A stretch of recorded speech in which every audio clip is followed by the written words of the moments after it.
अस्सलाम वालेकुम। Welcome to एमराद। दोस्तों, बात आज हम करने जा रहे हैं कान एयरक्राफ्ट को लेकर और ख़ास तौर पर कान एयरक्राफ्ट के इंजन को लेकर, क्योंकि कान स्टेल्थ एयरक्राफ्ट को तुर्की भी इस्तेमाल करने वाला है। तुर्की के बाद जो दूसरा कंट्री इसको इंडक्ट करेगा वो पाकिस्तान होगा। पाकिस्तान एयरफोर्स के लिए कान एयरक्राफ्ट में सबसे बड़ी जो चीज़ है वो इसका इंजन है, क्योंकि इसके इंजन को लेकर अभी तो इसमें अमेरिकन इंजन यूज़ हो रहा है, बट बहुत से ओसेंट अकाउंट से क्लेम करते हैं कि पाकिस्तान का जो वर्जन होगा कान स्टेल्थ एयरक्राफ्ट का, उसमें चाइनीज मेड इंजन को यूज किया जाएगा। लेकिन रिसेंटली टर्किश एरोस्पेस इंडस्ट्रीज के जनरल मैनेजर मोहम्मद फारूक ने अपना एक रिसेंट इंटरव्यू दिया। उसमें उन्होंने ये कहा है कि तुर्किया अपने इंडिजिनस इंजन को लेकर काफी ज्यादा आगे बढ़ चुका है और तुर्की ने कुछ नई डेवलपमेंट्स भी इस बारे में की हैं। तो क्या हम ये चीज़ इन्फर कर सकते हैं कि हमें फ्यूचर में चाइनीज इंजन की तरफ नहीं जाना पड़ेगा, बल्कि टर्किश टेक्नोलॉजीज, और पाकिस्तान उसमें अगर कोई अपनी एवियोनिक्स लेकर आता है तो उसमें हमें टर्किश मेड इंजन ही देखने को मिलेगा। और ये कितना ज़्यादा बेहतर हो सकता है, या जो मोहम्मद फारूक ने ये तमाम स्टेटमेंट्स दी हैं, इनको डिकोड करने के साथ साथ इनकी रियलिटी क्या है। टर्किश एरोस्पेस इंडस्ट्रीज के जनरल मैनेजर ने बेसिकली कहा है कि तुर्की अपने अनमैन्ड कॉम्बैट एरियल व्हीकल्स के लिए, अपने हेलीकॉप्टर्स के लिए एंड अल्टीमेटली अपने स्टेल्थ एयरक्राफ्ट कान के लिए खुद से इंजन तैयार कर रहा है। अब जो यूएवी सिस्टम्स हैं उनमें से कुछ एसेट्स में तुर्किया यूक्रेनियन इंजन्स को यूज कर रहा है, कुछ के लिए तुर्की खुद अपने इंजन्स तैयार कर चुका है। यहाँ तक तो चीज हमारे सामने क्लियर है। हेलीकॉप्टर्स को लेकर तुर्की अभी इन्हिसार कर रहा है या तो वेस्टर्न इंजन्स पर या यूक्रेनियन इंजन्स पर, लेकिन रिसेंटली गोकबे जो हेलीकॉप्टर है तुर्की का यूटिलिटी हेलीकॉप्टर, इसमें तुर्की ने अपने मुल्क की साख्ता इंजन्स को टेस्ट किया है कामयाबी के साथ। ये एक बहुत बड़ी चीज़ है। पाकिस्तान इन तमाम चीज़ों से सीख सकता है एंड इन फ्यूचर पाकिस्तान के लिए रास्ते काफ़ी हद तक खुल चुके हैं। आपके पास तुर्की का एक ऑप्शन है, चाइना का एक ऑप्शन है कि पाकिस्तान इंजन टेक्नोलॉजी को अपने मुल्क में लेकर आए, क्योंकि टेक्नोलॉजीज कभी भी स्क्रैच से शुरू नहीं होती। हमेशा टेक्नोलॉजी इसी तरह डेवलप की जाती है कि एक कंट्री से टीओटी ली जाती है, उस पर वर्किंग की जाती है, उससे एक्सपीरियंस गेन किया जाता है, देन आप इस काबिल होते हैं कि किसी नई चीज़ को डेवलप करें। सो दुनिया में इसी तरह होता है। चाइना ने पूरी की पूरी रशियन वेपन सिस्टम्स को टीओटी करके बनाना शुरू किया और उसके बाद उन्होंने अपनी इंडिजिनाइजेशन शुरू की।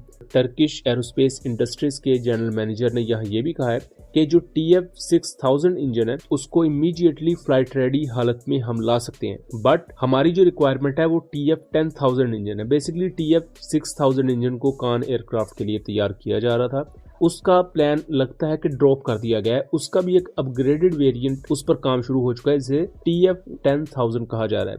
TF10000 की थ्रस्ट TF6000 से ज्यादा होगी, एज वेल एज इसकी फ्यूल एफिशिएंसी को बेहतर किया गया है। इसके ब्लेड्स, इसकी टर्बाइन, उनको कहा जा रहा है कि उसमें मिनिमल चेंजेस की गई हैं। अभी तक जो मैक्सिमम थ्रस्ट इस टर्किश मेड इंजन की बताई गई है, यानी कि TF10000 की हम ले लें तो वो 150 किलो न्यूटन के अराउंड है। वक्ती तौर पर अमेरिकन जनरल इलेक्ट्रिक के 1110 GE129 इंजन यूज हो रहे हैं कान एयरक्राफ्ट में, जो कि मैक्सिमम 130 या 132 किलो न्यूटन के अराउंड थ्रस्ट प्रोवाइड करते हैं। और ये भी कोई बुरी थ्रस्ट नहीं है, सफिशिएंट थ्रस्ट है। लेकिन यहाँ आम चीज़ ये है कि कान एयरक्राफ्ट साइज के मामले में J-35 से भी बड़ा है, अमेरिकन F-35 से तो ऑलरेडी बड़ा है, और कई मामलात में ये F-22 जितना है या उससे भी थोड़ा सा डायमेंशन में बड़ा है। इसमें 3 के करीब इंटरनल बेस होंगी और इंटरनल पेलोड कैपेसिटी भी इसकी नॉर्मल स्टेल्थ एयरक्राफ्ट के मुकाबले में ज्यादा रखी जाएगी। उसके साथ साथ इसमें जो मुराद एक्टिव इलेक्ट्रॉनिकली स्कैन्ड अरे रडार है उसके वर्जन पर जो काम हो रहा है उसमें अराउंड 2000 से ज्यादा TR मॉड्यूल्स होंगे।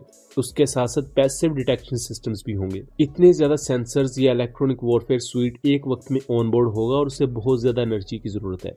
इसलिए इसमें ऐसे इंजन आपके पास होने चाहिए जो एटलीस्ट 140 किलो न्यूटन से ज्यादा की पावर प्रोवाइड कर रहे हों। ऐसे 2 इंजन होंगे तो कान एयरक्राफ्ट के आइसा रेडार को भी बेहतर तरीके से पावर प्रोवाइड की जा सकती है, इलेक्ट्रॉनिक वॉरफेयर स्वीट को भी, एंड एयरक्राफ्ट की मैन्यूवरेबिलिटी भी आपको देखने को मिलेगी, यानी कि उसकी स्पीड और वो तमाम टेक्निकल और फिजिकल पैरामीटर्स भी बरकरार रहेंगे। अब अभी तक तो इन्होंने अपना ये एक बेसिक फ्रेमवर्क दिया है। इसके साथ साथ उन्होंने ये भी कहा है कि कान एयरक्राफ्ट का जो डोमेस्टिक इंजन है टर्किश मेड इंजन, ये 2029 से 30 तक तैयार हो जाएगा। इसी के साथ साथ तुर्किया काम कर रहा है यूरोपियन कंट्रीज के साथ, खास तौर पर BAE सिस्टम्स के साथ, रोल्स रॉयस के साथ, कि उनके साथ मिलकर इस इंजन की टेक्नोलॉजीज को डेवलप किया जाए। और यहाँ मोहम्मद फारूक ने यह भी कहा कि जो यूरोफाइटर टाइफून का इंजन है यूरोजेट, उसको प्रिपेयर करने के लिए 17 साल का अरसा लगा था, लेकिन उन्होंने कहा कि हमारे पास 17 साल का वक्त नहीं है, हमने उससे पहले इन चीजों को रैप अप करना है। एज बीइंग का जनरल मैनेजर ऑफ TAI ये बात समझ सकते हैं कि वो क्या इंटेंट कर रहे हैं, क्या उनकी इंटेंशन है। लेकिन इन रियलिटी तुर्की को या तो जो वेस्टर्न कंपनीज हैं वो दिल खोलकर तुर्की के साथ अपनी एक्सपर्टीज शेयर करें, वैसा होना बहुत मुश्किल है। तुर्किया का अपना इंजन तुर्की बना जरूर रहा है, उसके लिए कोशिश जारी है और ये एक बहुत ज्यादा क्रूशियल चीज भी है, बिकॉज अगर इसको डेवलप नहीं किया जाता तो या तो तुर्की रशियन इंजन की तरफ जा सकता है, वो एक ऑप्शन है। लेकिन रशियन इंजन के साथ भी इश्यूज रहते हैं, खास तौर पर फ्यूल एफिशिएंसी वगैरह को लेकर। अमेरिकन इंजन पर बहुत ज्यादा भरोसा नहीं किया जा सकता, बिकॉज अगर आप बहुत बड़ी तादाद में अमेरिकन इंजन अपने कान एयरक्राफ्ट में यूज करेंगे तो इसकी डिफेंस एक्सपोर्ट पर बहुत बुरा असर पड़ेगा। अमेरिका कभी भी इसकी डिफेंस एक्सपोर्ट को बढ़ने नहीं देगा। यहाँ जो कहा जा रहा है कि पाकिस्तान का कान एयरक्राफ्ट का वेरिएंट सेपरेट होगा और उसमें चाइनीज इंजन यूज हो सकते हैं, खास तौर पर अगर 2029, 30, 32 की बात की जाए तो तब तक WS-15 इंजन बहुत ज्यादा मेच्योर हो चुका होगा। अभी ये इनिशियल प्रोडक्शन फेजेस में है, देन ये मैस प्रोडक्शन में आ चुका होगा, तो पाकिस्तानी कान एयरक्राफ्ट में WS-15 यूज हो सकता है। और इसकी जो थ्रस्ट है ये 170 to 180 किलो न्यूटन के अराउंड है, जो मैक्सिमम थ्रस्ट है। और ये तुर्किया के अपने टर्किश मेड TF-10000 इंजन से भी ऑलमोस्ट 20 to 30 किलो न्यूटन की ज्यादा थ्रस्ट प्रोवाइड करता है। बट अभी तक तुर्की इस चीज पर मुजर है कि टर्किश मेड इंजन को 2030 तक डेवलप कर लिया जाएगा, जो अभी तक काफी हाइपोथेटिकल लग रहा है। लेकिन अगर ऐसा तुर्की कर ले तो ये एक बहुत बड़ी चीज होगी और बहुत बड़ा माइलस्टोन होगा तुर्की के लिए। पाकिस्तान को इन चीजों से सीखने की जरूरत है, रिसर्च एंड डेवलपमेंट में फंड्स लगाने की जरूरत है, क्योंकि अगर आप एक दफा रिसर्च एंड डेवलपमेंट को काम करते हैं, उसमें फंड्स लगाते हैं, तो आपको इन रिटर्न वो प्रोजेक्ट्स कमा के भी देते हैं। हमारे सामने तुर्की की मिसाल मौजूद है। सो दोस्तों, ये था एक एनालिसिस। उम्मीद करता हूँ चीजें क्लियर रही होंगी। वीडियो पसंद आई हो तो इसे ज्यादा से ज्यादा शेयर कीजिएगा, ताकि इस तरह की मजीद इंफॉर्मेटिव वीडियोस हम आपके लिए लेकर आ सकें। मिलेंगे अगली वीडियो में, तब तक के लिए अल्लाह हाफिज।